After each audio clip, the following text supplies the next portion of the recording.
Have you ever stopped to think how many times we walk past someone every day without really seeing them? How many extraordinary stories are hidden behind familiar faces that we completely ignore? At Lincoln High School in Chicago, everyone knew Michael Johnson. He was the man who cleaned the hallways at 6 in the morning, who fixed broken faucets, who swept the basketball court after every practice. To the students, he was practically invisible, just another school employee doing his job quietly. But sometimes fate has a cruel and beautiful way of revealing who we really are when everything seems lost. It was March 2019, and Lincoln High's basketball season was coming to an end with yet another mediocre campaign. The team had lost more games than they'd won, and the atmosphere surrounding the program was one of resignation. The Wildcats, as they were known, had talent, but something was missing that no one could define. Coach Steve Morrison was a competent but traditional man. His tactics worked on paper but couldn't ignite passion in the boys. It was as if the team was just going through the motions, waiting for the season to end. Then, on an ordinary Thursday, everything changed. Sometimes life forces us to discover heroes where we least expect them. And sometimes those heroes were there all along, just waiting for an opportunity to show what they're made of. This is the story of how a 52-year-old janitor transformed not just a basketball team, but an entire community. A story about second chances, about looking beyond appearances, and about how greatness can be hidden in the simplest places. It was a grey Thursday morning in March when Steve Morrison left home at 6:30 a.m., as he had for 8 years.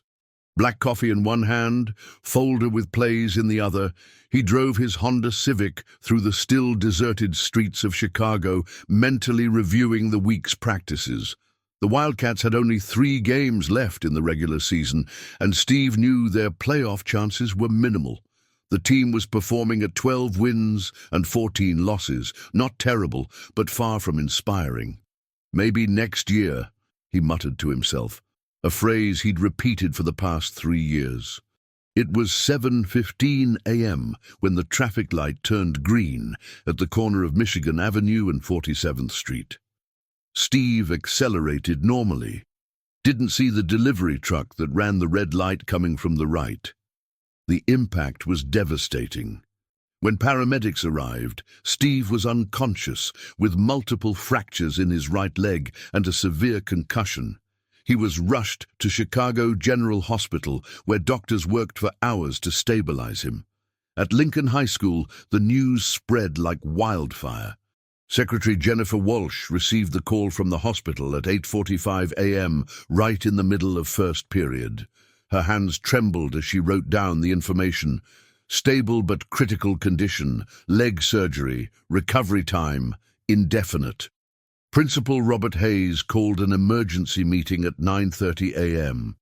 In the room were Jennifer, the vice principal, 2 PE teachers, and team captain Jason Mitchell, a 17-year-old boy standing 6'3", with dreams of playing in college.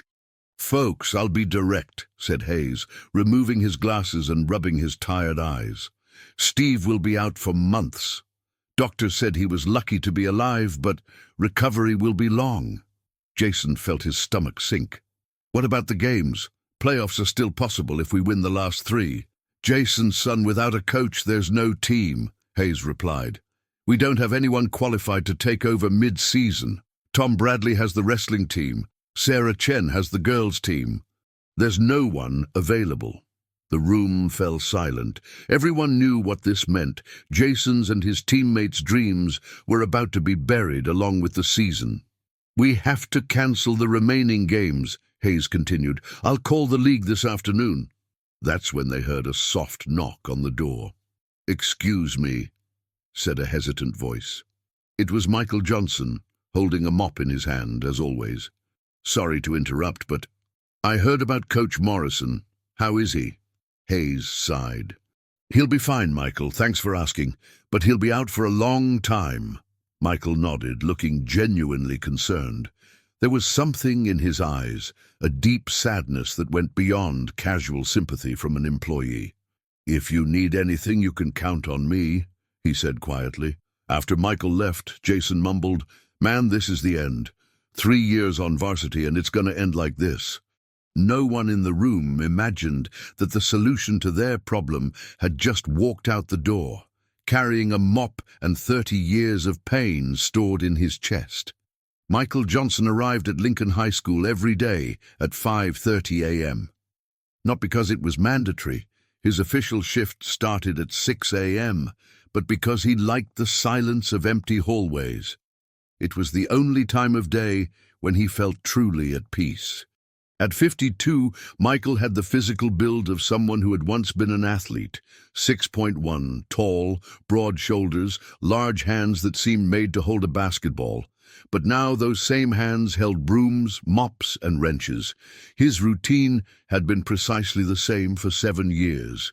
First, check the boiler in the basement, then clean the main bathrooms. At 6:15 a.m., sweep the first floor hallways. At 7 a.m., when students started arriving, Michael was invisible again, just part of the school landscape. "Good morning, Mr. Johnson," an occasional, more polite student would greet him. But most passed by him as if he were a ghost. Michael didn't mind. Actually, he preferred it that way. Invisibility was safety. Invisibility meant no one asked questions about his past. But there was one place in the school where Michael couldn't maintain indifference: the basketball court. Every afternoon, after the team finished practice, Michael would enter to clean. Theoretically, it was just another task. Sweep the floor, clean the bleachers, put away the balls. But Michael always took longer than necessary. He knew every mark on that court's floor, every scratch on the backboard, every sound the gym made when it was empty. And when he was sure he was alone, he'd pick up one of the forgotten balls and shoot. Swish, the net barely moved. Michael still had the perfect form: knees bent, elbow aligned, smooth follow-through. Even after 3 decades without playing seriously, his body remembered every detail. He had quietly followed the Wildcats' season. He knew Jason Mitchell had the potential to be special, but was wasting his talent with forced shots. He knew Tommy Rodriguez, the point guard, had exceptional court vision but was too shy to lead. He knew the center, Marcus Washington, was strong as a bull but didn't know how to use his body properly in the paint. Michael saw everything because no one saw him. During practices, he cleaned the bleachers, apparently focused on work, but his eyes followed every play, every mistake, every missed opportunity. "They don't know how to play as a team," he'd mutter to himself while sweeping. "Coach Morrison is a good guy, but teaches basketball like it's math. The emotions are missing." Michael knew about emotions in basketball. He knew about playing with heart, about making your teammates better, about finding strength when everything seemed lost. He had learned those lessons long ago, in a time he preferred to forget. At home, in his small apartment 6 blocks from school, Michael lived alone. There were no photos on the walls, no trophies on the shelves, just books, mainly about basketball, and a guitar he played on nights when the past hurt too much to be ignored. His only family was a sister in Detroit who called on Christmas and birthdays. No girlfriend, no children. Michael had built a small, safe life, away from spotlights, away from expectations, away from the possibility of disappointing someone again. But on Thursday night, after learning about Coach Morrison's accident, Michael couldn't sleep. He sat in his worn living room chair, thinking about the faces of the boys on the team. Jason, who reminded him so much of himself at 17. Tommy, who just needed someone to believe in him. Marcus, who had the heart of a champion, but didn't know it yet. "They're going to cancel the season," he said aloud to the empty apartment. 3 games to playoffs, and they're going to give up. Michael closed his eyes and for the first time in years allowed himself to remember. He remembered the sound of the crowd screaming his name. He remembered the feeling of making the winning shot. He remembered when basketball was his life, not just a pain stored in his chest. and he also remembered why he had stopped. It was Friday morning when Michael made the decision that would change his life. He was cleaning the teacher's lounge windows when he heard the conversation that confirmed his worst fears. "It's a shame for the boys," said Sarah Chen, the girls' team coach. "Jason had real chances of getting a scholarship." "I know," replied Tom Bradley from wrestling, "but we can't work miracles. There's no one qualified available." "What if we brought someone from outside?" Sarah suggested. "Mid-season? Impossible. Besides, we don't have the budget for a temporary coach." Michael stopped cleaning. His hands were sweating as he held the cloth. His heart was beating so hard he was sure the teachers would hear it. All day, the conversation echoed in his mind. That afternoon, when the bell rang and the hallways filled with students leaving, Michael headed to Principal Hayes's office. He knocked on the door 3 times, softly. "Come in," said Hayes, without looking up from his papers. "Mr. Hayes," Michael began, his voice more hesitant than he'd like, "can I speak with you for a minute?" Hayes finally looked up, surprised. In 7 years, Michael had never sought out his office for a conversation. "Of course, Michael. Sit down. What can I do for you?" Michael remained standing, nervously fidgeting with his work cap between his hands. The words he'd rehearsed all morning seemed to have evaporated. "It's about the basketball team," he finally managed to say. Hayes sighed. "Michael, I know you care about the boys, but there's nothing we can do. It's a terrible situation, but I can coach them." The words came out louder than Michael intended. Hayes blinked, sure he'd heard wrong. "Excuse me?" "I said I can coach the team," Michael repeated, this time more firmly.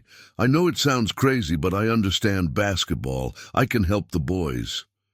Hayes leaned back in his chair, studying the man in front of him. Michael Johnson, the quiet janitor who never caused problems, was there proposing to coach the varsity team. "Michael," Hayes said gently, "I appreciate your willingness to help, but coaching a high school team is, well, it's complicated. It requires certifications, experience, knowledge of league rules." "I have the certifications," Michael interrupted. "I've renewed my coaching license every year for the past 15 years. I never stopped studying the game." Hayes leaned forward, interested for the first time. "Why?" Michael hesitated. This was the question he knew would come, and also the one he most feared answering.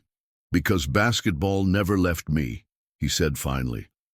"I can work as a janitor, I can pretend my life is something else, but every time I see those boys playing, I see potential being wasted." "Michael, have you coached before?" "Yes, a long time ago." "Where?" Another long pause. Michael knew this was the moment of truth. Either he told part of the story, or he lost any chance of convincing Hayes. "In college, and in high school too, some years ago." Hayes frowned. There was something in Michael's voice, a deep pain he couldn't identify. "Why did you stop?" "Personal reasons." The principal drummed his fingers on the desk, thinking. Outside, he could hear the sound of Jason and some teammates talking in the hallway, probably about how the season had ended prematurely. "Michael, I need to be honest with you.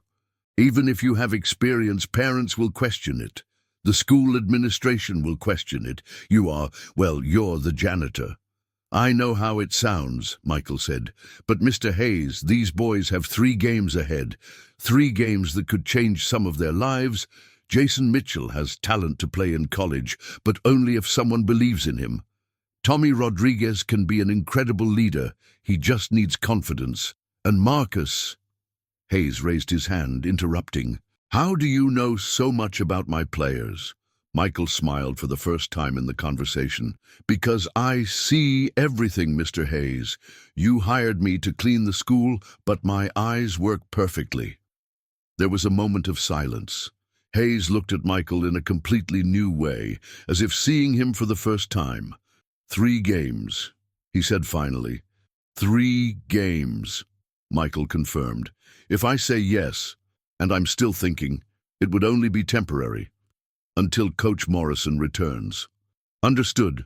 Hayes stood and walked to the window, observing some students in the courtyard.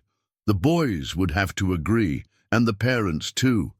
They'll agree, Michael said with a certainty that surprised both of them, because the alternative is having no season at all. Hayes turned, looking Michael in the eyes. Why is this so important to you? Michael was silent for a long moment. When he finally spoke, his voice was loaded with emotion. Because everyone deserves a second chance, Mr. Hayes. And sometimes, when you think your story is over, life gives you an opportunity to write a different ending. The news spread through Lincoln High School like wildfire. The janitor is going to coach the basketball team. Within hours, the entire school was talking about it. Jason Mitchell received Hayes' call on a Friday night at 8:30 p.m. Jason, I need to talk to you and your parents tomorrow morning. Can you come to school at 9 a.m.? Sure, Mr. Hayes. Is this about cancelling the season? Actually, it's about a possibility of continuing. Jason barely slept that night. When he arrived at school Saturday morning with his parents, he found the rest of the team already gathered in Hayes' office. Everyone had the same expression of curiosity and confusion. Folks, Hayes began, I want to present you with a proposal. Mr. Michael Johnson has offered to take over the team for the remaining games. Marcus Washington was the first to react. Michael Johnson, the janitor. He has experience as a coach and all the necessary certifications, Hayes explained. The decision is yours. You can accept and try for playoffs, or we can cancel the season. That's when Michael entered the room. He wasn't wearing his janitor uniform. Instead, he wore a navy blue polo shirt and khaki pants. He looked different, taller somehow, more confident.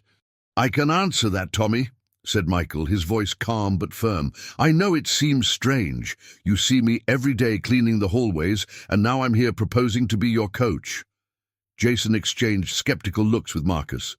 But I've been watching you play for years, Michael continued, and I know you have much more potential than you're showing. Jason, you have one of the best three-point shots I've ever seen, but you're trying to do everything alone.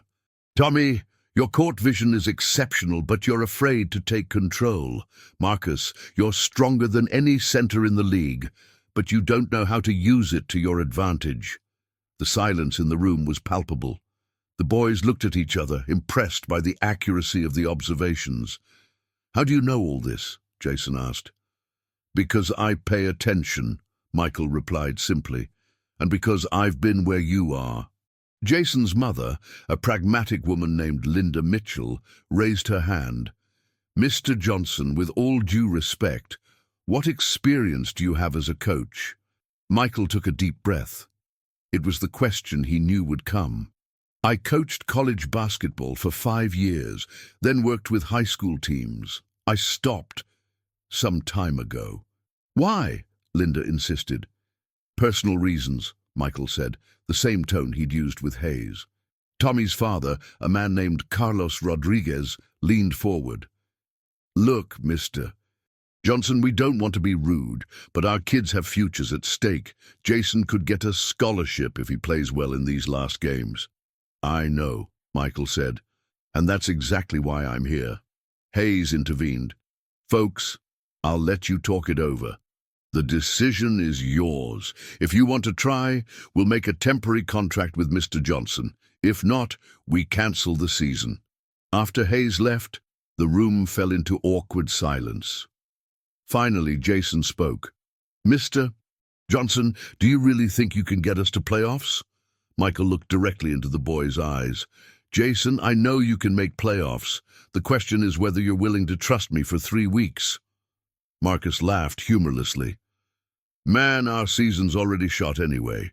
What do we have to lose? A lot, Tommy said quietly. If it doesn't work out, the blame will be ours. The blame will be mine, Michael corrected. You're just kids doing your best. I'm the adult taking responsibility. Linda Mitchell sighed. When would the first practice be? Monday, 3:15 p.m., Michael replied immediately. "And Saturday mornings too, if you're up for it." The boys looked at each other. Jason could feel the weight of the decision. He was the captain. Everyone was waiting for him to speak first. "All right," he said finally. "Let's try." That Monday came too fast. Michael arrived at the court at 3:10 p.m., 5 minutes before the boys. His hands trembled slightly as he placed cones on the floor. When the players entered the gym, they found Michael standing at center court with a clipboard in his hand and a serious expression on his face. "Good afternoon," he said. "Before we start, I want to make one thing clear. For an hour and a half every day, you won't see me as the school janitor. And I won't treat you like students I can let slide. Here we're a team, understood?" The boys nodded, still unsure. "Good. Let's start with a basic warm-up. 2 laps running around the court." "Just 2 laps?" Marcus asked, surprised. Coach Morrison always made them run at least 10. "Just 2, Michael confirmed. "I don't want you tired, I want you thinking." While the boys ran, Michael observed each one. Jason ran efficiently but seemed tense. Tommy ran hesitantly, as if expecting criticism. Marcus ran with brute force, wasting energy. "Stop," Michael said after the second lap. "Jason, you run like you're running from something. Relax your shoulders. Tommy, lift your head. You're not going to trip. Marcus, save energy. We're not in a marathon." The first drills were disastrous. Michael tried to implement a simple offense, but the boys seemed confused. Plays that worked on paper fell apart in practice. "This isn't working," muttered Derek Chen, the team's 6th man. "Of course it's not working," Michael said, hearing the comment. "You're overthinking. Basketball isn't chess, it's jazz. It has structure, but it has improvisation too." Jason stopped in the middle of a drill. "Coach, with all due respect, that doesn't make sense." Michael stopped practice. All eyes were on him, waiting for a reaction. He could feel he was losing the team before even starting. "Jason, pass me the ball," he said calmly. Jason hesitated but passed. Michael held the ball for a moment, feeling the familiar weight in his hands. Then, without warning, he shot from where he stood, almost at half court. Swish. The boys were speechless. "Jazz," Michael said, walking to get the ball. "Structure and improvisation." Practice continued with different energy. The boys still made mistakes, still got confused, but there was something new in the air, a possibility. When practice ended, Jason approached Michael. "Coach," he said, using the title for the first time, "where did you learn to play like that?" Michael smiled sadly. "That's a long story, Jason. One day, if we make playoffs, I'll tell you." As the boys left the gym, Michael stayed alone on the court. The first practice hadn't been a complete disaster, but it was far from a success. He looked at the empty bleachers and muttered, "Well, at least they didn't quit on the first day." But deep down, Michael knew the real test was still to come, and he wasn't sure if he was ready to face it. It was Wednesday of the second week when everything changed. The team had improved in practices, but something was still missing, a real connection, true trust between coach and players. Michael felt the boys followed his instructions, but didn't completely believe in him. Then Tommy Rodriguez asked the question that changed everything. "Coach," he said after practice, while helping put away the balls, "did you really play basketball, like, professionally?" Michael stopped what he was doing. It was the question he'd been avoiding for 2 weeks. "Why do you ask, Tommy?" "It's just the way you talk about the game, the things you see. It's not like you just watch basketball on TV, you know?" Jason and Marcus approached, clearly interested in the answer. "And that shot from the first day," Marcus added. "Man, that was otherworldly." Michael sighed and sat on the bleachers. The 3 boys sat beside him, waiting. "Do you really want to know?" "We do," Jason said without hesitation. Michael was silent for a long moment, looking at the empty court. When he finally began to speak, his voice was loaded with emotion. "My full name is Michael James Johnson. 30 years ago, I was known as Magic Mike Johnson. The boys looked at each other. The nickname sounded familiar, but they couldn't remember from where. I played basketball at DePaul University here in Chicago from 1987 to 1991. I was the starting point guard. In 1990, we took the team to the Elite Eight in March Madness. Dude, Tommy whispered, Elite Eight is like... It's like being among the 8 best college teams in the country, Michael completed. I was considered one of the best point guards in the Big East Conference. I had agents calling me, NBA scouts following me. Jason was stunned. You were going to play in the NBA? I was, Michael said, the word loaded with pain. Chicago Bulls was interested. It was 1991, the time of their first championship with Michael Jordan. They wanted a young, promising backup point guard. What happened? Marcus asked. Michael stood and walked to the three-point line with his back to the boys. What happened was that I was a 22-year-old idiot who thought he was invincible, he said. The week before the NBA draft, my friends and I went to a party. I drank too much, got in the car anyway, crashed into a tree on Lakeshore Drive. The silence on the court was deafening. I broke my leg in 5 places, 3 surgeries, 8 months of recovery. When I came back to play, I was a different player. Slower, less confident. The NBA dream was over. Tommy stood and approached the coach. But you still played well, right? I did, Michael admitted. I got some opportunities in minor leagues, then went back to college to finish my degree in physical education. Started coaching high school teams in 1995. And was it good? Jason asked. Michael turned to face them, and for the first time his eyes were shining. It was incredible. I discovered that teaching basketball was almost as rewarding as playing it. I had teams that made it to the state championship, developed players who got college scholarships. So why did you become a janitor? Marcus asked.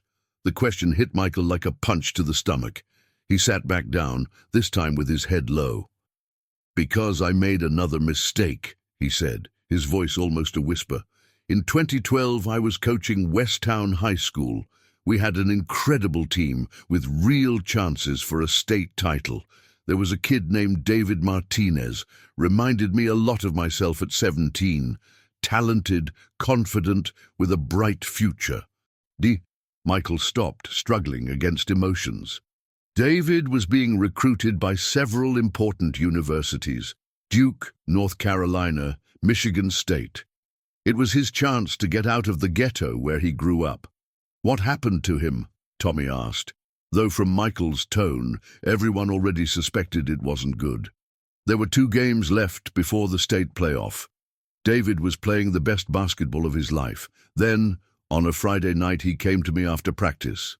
Said he was having problems at home, that his stepfather was drinking too much and getting violent. Michael covered his face with his hands. He asked me for help, wanted to know if he could stay at my house for a few days, just until things calmed down.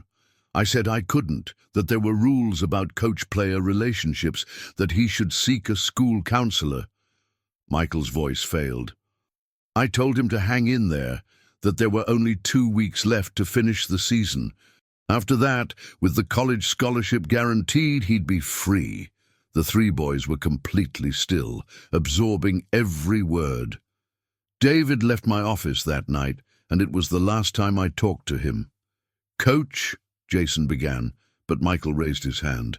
Let me finish, he said. On Saturday morning, David didn't show up for practice. I called his house. No one answered. Sunday, same thing. Monday, the police showed up at school. Michael stood again, walking to the basketball hoop.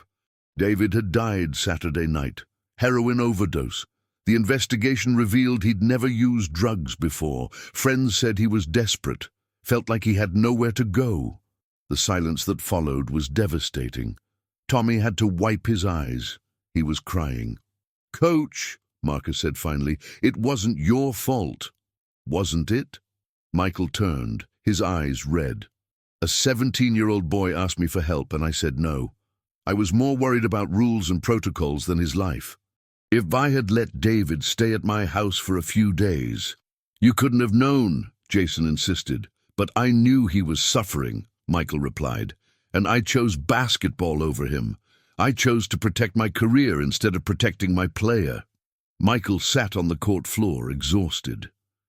After the funeral, I resigned. Never wanted to be responsible for another young person's life again. Because if I failed again, if another kid got hurt because of my negligence. Tommy stood and walked to Michael, sitting beside him on the floor. Is that why you agreed to coach us? I don't know, Michael admitted. Maybe. When I saw you guys about to lose the chance to go to playoffs, I thought of David. I thought of all the opportunities he'd never have, and I couldn't let that happen to you. Jason and Marcus also joined them on the court floor. Coach, Jason said, what happened to David was a tragedy. But it wasn't your fault. And if you hadn't shown up, our season would be over. You gave us a chance. Jason's right, Marcus added. And you know what else? David would be proud of you, betting on us after everything you went through. That's courage, man. Michael looked at the three boys around him. There was something different in their eyes now. It wasn't just respect, it was understanding. It was love. Aren't you afraid I'll fail you too? He asked. Of course we are, Tommy said honestly. But everyone fails sometimes. The difference is that you really care. You can see it. And besides, Jason added with a smile, you made that insane shot from half court. That counts for something.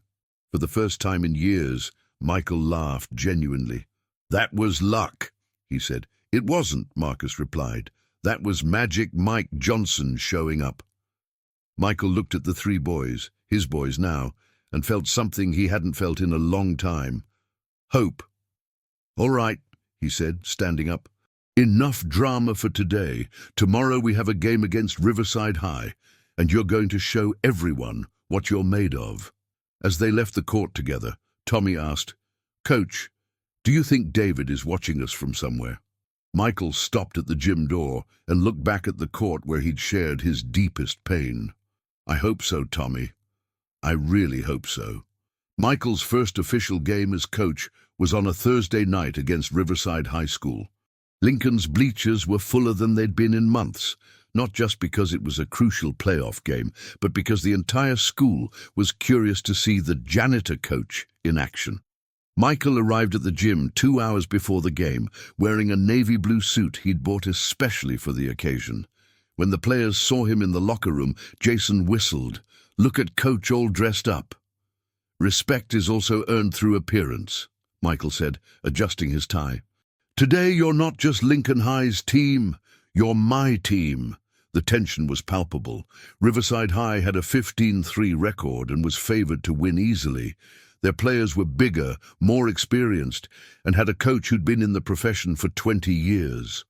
When the teams warmed up, Michael observed the opponent carefully. Riverside played traditional basketball, very physical, focused on inside game, slow pace. It was exactly the type of game that usually gave the Wildcats problems. Guys, Michael said in the locker room before the game, you saw their warm-up. They're big, they're strong, and they're going to try to intimidate us. But I'll tell you a secret. Teams like that have a weakness. What? Tommy asked. They're slow to adapt. If we start playing completely different from what they expect, we'll catch them off guard. Michael drew a play on the board, something they'd never practiced. Jason, you're going to start playing center. What do you mean, Coach? You heard right. Tommy will run the plays, but you'll stay under the basket for the first 5 minutes.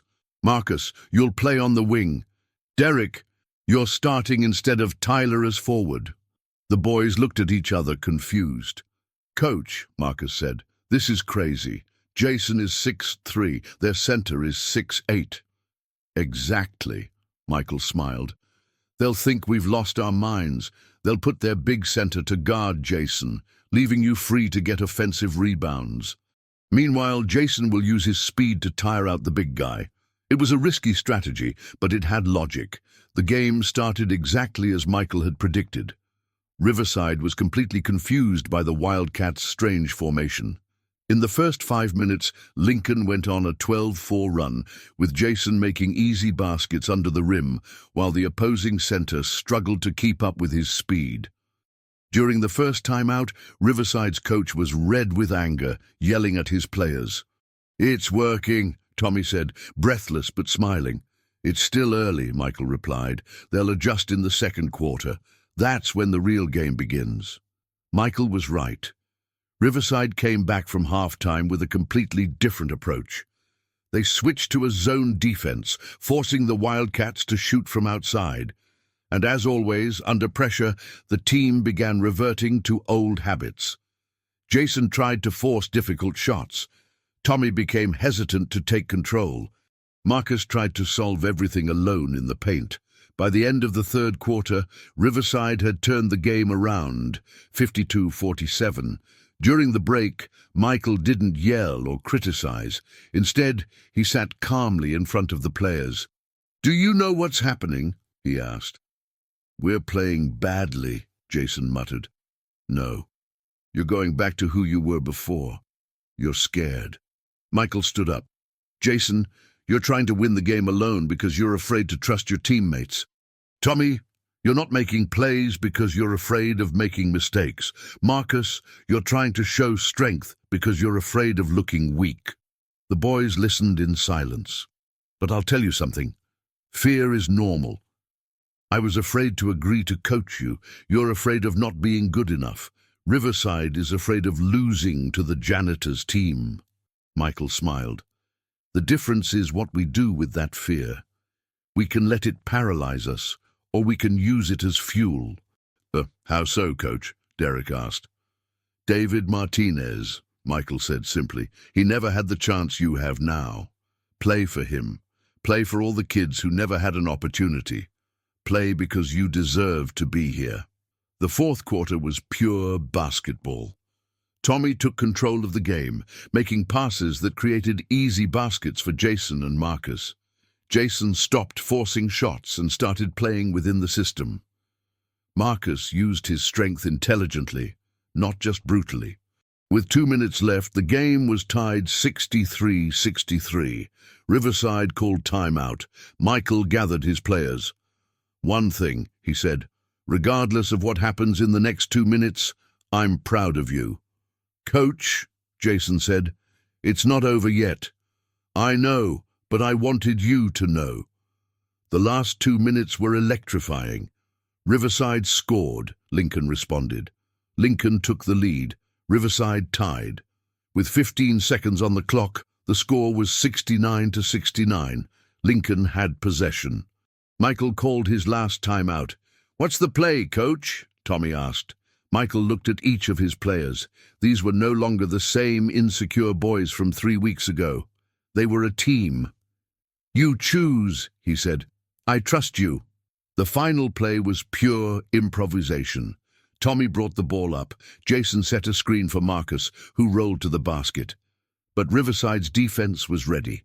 With 5 seconds on the clock, Tommy had the ball with no clear options. That's when Jason shouted, "Jazz, Coach, Jazz!" Tommy understood immediately. Instead of forcing a pass, he threw a high ball toward the basket. Jason jumped, caught the ball in the air, and in one fluid motion put it in the basket. Buzzer. Lincoln High, 71. Riverside High, 69. The bleachers exploded. Players hugged at midcourt. And in the middle of all that chaos, Michael stood on the sideline, crying. Not from sadness, but from pure joy. When the players finally reached him, Jason shouted over the crowd noise, "Coach, that was magic!" Michael laughed through the tears. "No, Jason, that was you believing in yourselves." Later, in the locker room, while the boys celebrated, Tommy approached Michael. "Coach, do you think David saw the game?" Michael looked at the locker room ceiling as if he could see through it. "Tommy, I'm sure he not only saw it but was smiling." 2 games left for playoffs. But in that moment, Michael knew that regardless of what happened, he had already fulfilled his mission. He had taught 5 boys that they were capable of extraordinary things. And in the process, he had learned that he was too. 3 weeks after the victory over Riverside, the Lincoln Wildcats were in the regional championship final.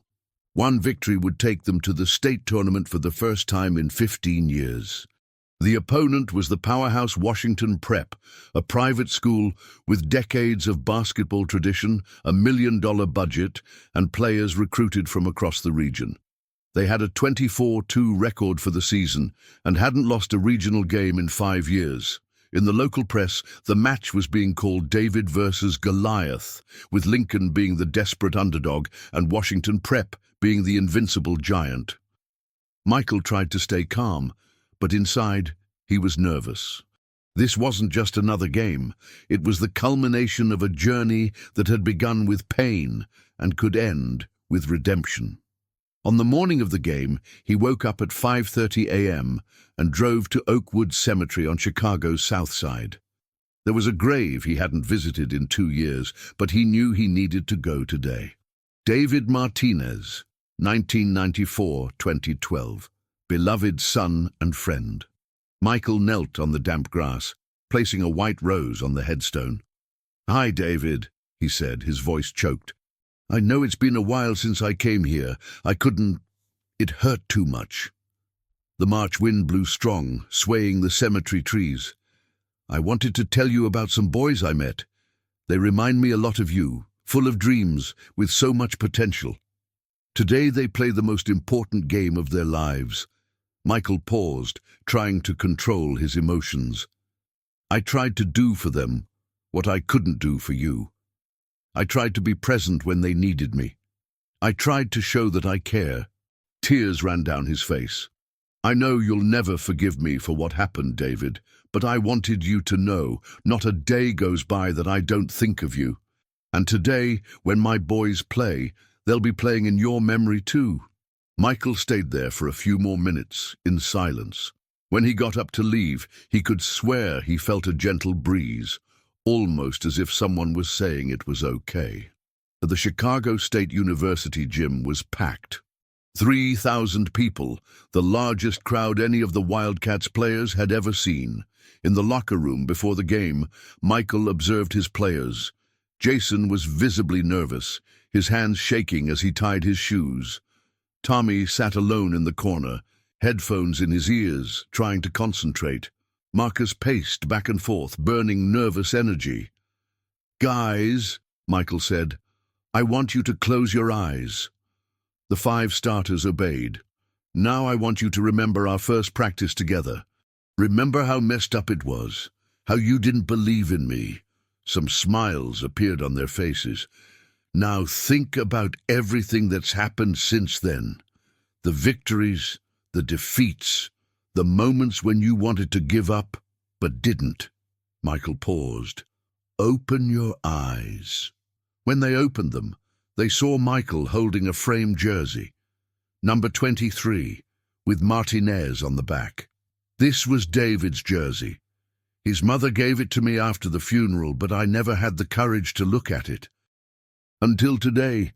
The boys fell silent, touched by the image. David never had the chance you have today. He never got to play in a regional final, never got to feel a crowd cheering for him in a game that matters. Michael hung the jersey in the locker room. "So today, we play for him too, not from pressure, but from gratitude. Gratitude for being here, gratitude for having this opportunity, gratitude for having each other." Jason stood up, emotional. "Coach, no matter what happens today, thank you for believing in us." "No," Michael replied. "Thank you for teaching me to believe again." The game started as everyone expected. Washington Prep was bigger, more athletic, more technically polished. In the first 10 minutes, they opened a 15-4 lead. During the first timeout, Michael could see desperation in his players' eyes. "Coach, they're too big," Marcus said, frustrated. "I know," Michael replied calmly. "But you know what I discovered about very talented teams?" "What?" "Sometimes they get complacent. Sometimes they underestimate heart." Michael drew a simple play on the board. "We're going to do the basics perfectly. Pass, cut, screen, shoot. No miracles, just fundamental basketball." The strategy worked.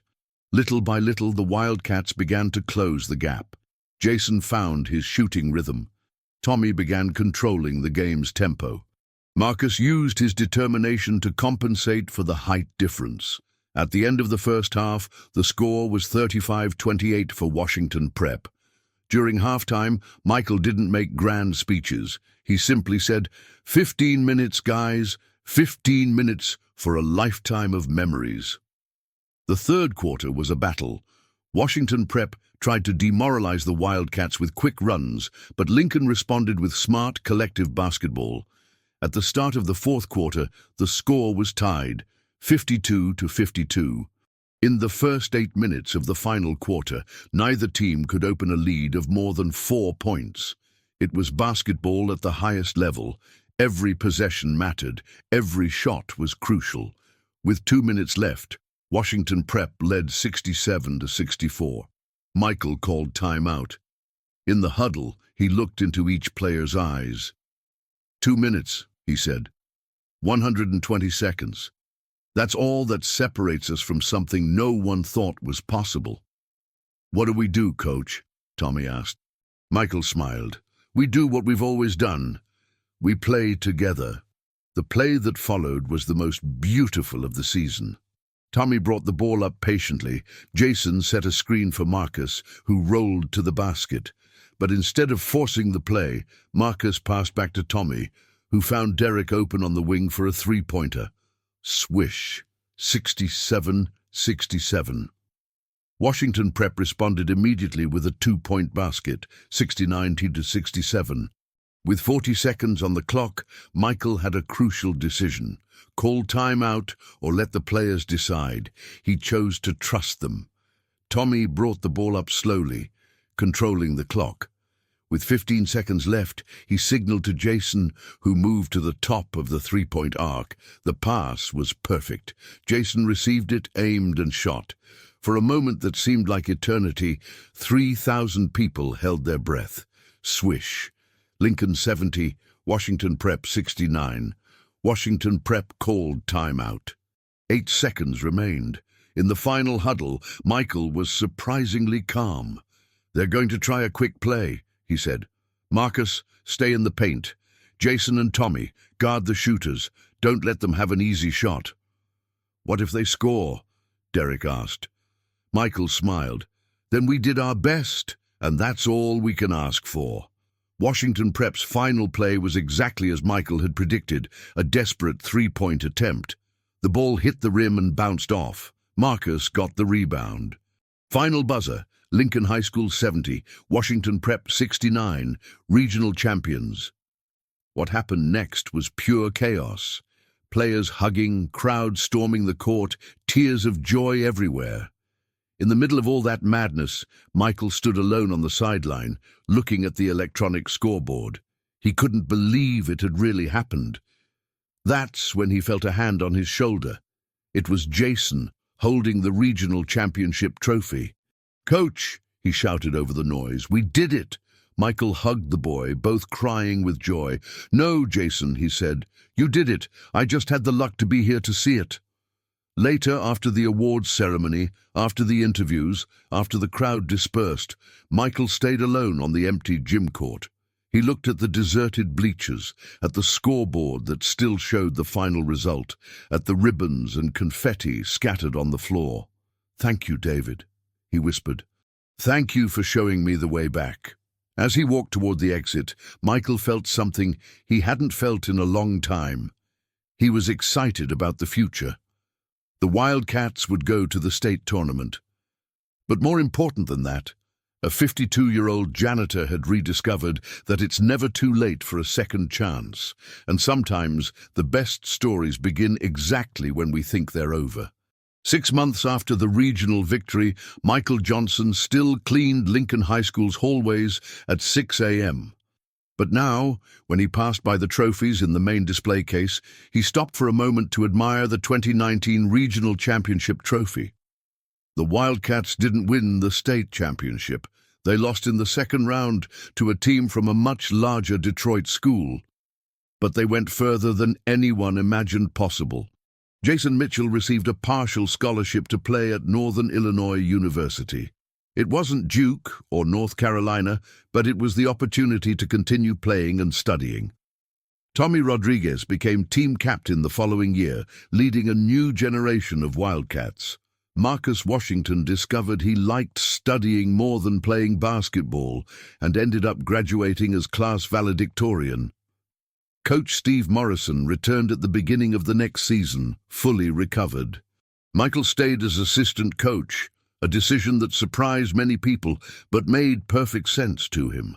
"I don't need to be the head coach," he told Hayes when they offered him the opportunity to continue as head coach. "I just need to be close to the game I love, helping kids discover what they're capable of." The story spread beyond Chicago. Sports magazines wrote about the miracle janitor. An independent documentary was made about the Wildcats season.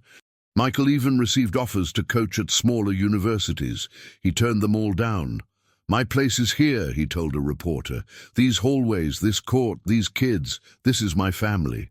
Every Tuesday and Thursday, after his shift as janitor, Michael drove to Oakwood Cemetery. But now, instead of tears of guilt, he brought stories of hope. "David, you should see Jason playing in college," he'd tell the headstone. And Tommy became an incredible leader. "They're living the dreams you never had a chance to live." In Michael's office, which now had a small space next to the court, there were two framed photos. One was of the 2019 Wildcats team with the regional trophy. The other was of David Martinez, smiling in his basketball uniform. Under David's photo, there was a phrase Michael had written by hand. "Some people make the world better simply by having existed. This one's for you, kid." The lesson Michael learned, and that he now taught every new player who came through the program, was simple but profound. Our first attempt in life is rarely our last opportunity to make a difference. Sometimes second chances come disguised as tragedy. Sometimes redemption appears when we least expect it. And sometimes the most unlikely people are exactly what the world needs. Michael Johnson discovered that being underestimated isn't a curse. It's an opportunity. Because when no one expects anything from you, anything good you do becomes a miracle. And miracles, he learned, don't happen just once in a lifetime. They can happen whenever we find the courage to try again.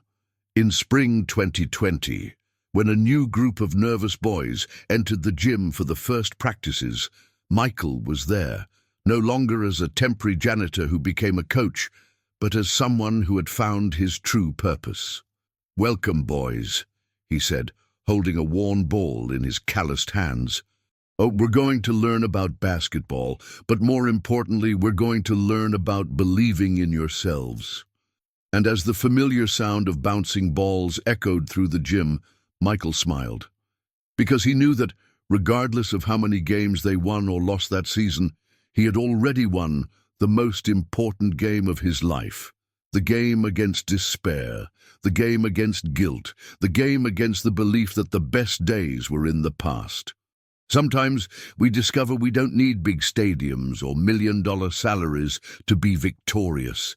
Sometimes the sweetest victory is simply discovering we still have something valuable to offer the world. And sometimes the most beautiful story isn't about the hero who never failed, but about the one who failed, learned, and decided to try one more time.